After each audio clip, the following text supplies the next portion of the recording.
السلام عليكم ورحمة الله وبركاته، اللهم صل وسلم وبارك على رسول الله.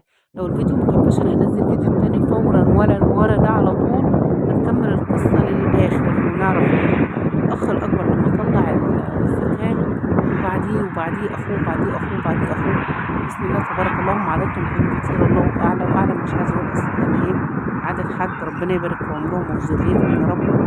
هم طبعًا ولادهم موجودين وولاد ولادهم ربنا يزيدهم من نعيم الله.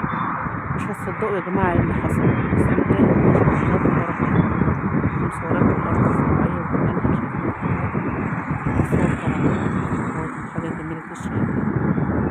تخيلوا بقى لما عملوا كل واحد طلع الزكاة ويعني مثلا فدان الأرض هيطلع كام شوال، هيطلع مثلا 3 شوالة زكاة، لما يبقوا أكتر من 5 أو 6 إخوة كل واحد يطلع 3 شوالة من شونة رز مكونينها كده على جنب.